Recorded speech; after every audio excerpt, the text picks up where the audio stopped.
Donc pour la question numéro C de l'exercice 3 de TD2, la question c'est de montrer que l'intégrale de P à plus l'infini x carré sinus 4 dx est semi-convergente. Pour cela, on va utiliser premièrement la technique de changement de variable. Donc on pose t égale x à la puissance 4, donc directement dt égale à 4x3 dx. C'est x fois x carré dx. Vous savez bien que x peut s'écrire en fonction de t. Puisque t égale à x à la puissance 4, alors directement x égale t à la puissance 1 quart. Pourquoi? Parce que x ici est positif. X elle est entre p et plus l'infini. Bien. Donc je vais remplacer x par cette valeur. Donc c'est 4t à la puissance 1 quart x carré dx. Et x carré dx, ici c'est x carré dx égale 1 sur 4t à la puissance 1 quart dt. Bien. Donc il suffit de remplacer pour trouver la nouvelle expression de la fonction à intégrer. Donc, qu'est-ce que je vais faire? Premièrement, je vais utiliser la commutativité et l'associativité. Donc, x carré sinus dx, si normalement c'est x sinus x à la puissance 4 fois x carré dx. Et x carré dx, je vais remplacer ce coefficient par le terme 1 sur 4 t à la puissance 1 quart dt. Voilà, bien. Et de plus, x4 égale t.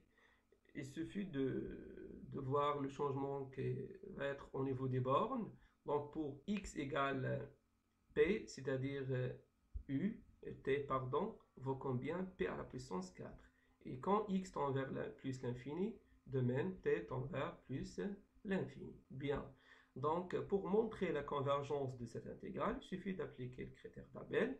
Critère d'Abel, comment appliquer le critère d'Abel? Il suffit de considérer la fonction à intégrer comme produit de deux fonctions. La première fonction, c'est une fonction, c'est la fonction f, et la deuxième, c'est la fonction g. La fonction f doit vérifier 4 conditions. La deuxième fonction doit vérifier 2 conditions. Voilà, les conditions de la première, ou bien sûr la première fonction. La fonction t est 1 sur t à la puissance 4, elle est continue sur l'intervalle p à la puissance 4 plus l'infini, il est positif, il est décroissante, et s'annule, et la limite, ou bien admet une limite nulle au voisinage de plus l'infini. Donc les 4 conditions pour la fonction f sont bien vérifiées. De même, la fonction g, c'est-à-dire sinus t, elle est continue sur l'intervalle p4 plus l'infini. Et de plus, la valeur absolue de l'intégrale de p4 jusqu'à u sinus t, une primitive de la fonction sinus et moins cosinus entre ces deux bornes. Donc c'est cosinus p à la puissance 4 moins cosinus u. Bon, vous savez bien que le cosinus il est toujours entre moins a et 1. Donc cosinus a moins cosinus b en valeur absolue, il est inférieur ou égal à 2. Donc on a pu majorer ce terme par une constante m. Donc les conditions du critère d'Abel sont bien vérifiées.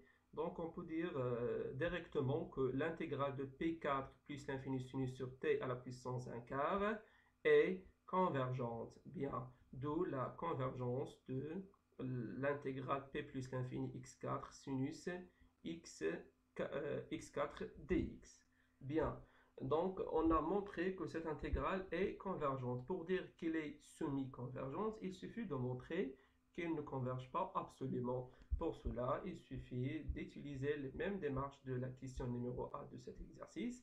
Et remarquez bien que sinus il est supérieur ou égal à sinus carré, c'est-à-dire 1 moins cosinus de x sur 2. Donc, en utilisant les mêmes démarches et les mêmes techniques de la question numéro A pour montrer que cette intégrale ne converge pas absolument, d'où elle est semi-convergente. Parfait.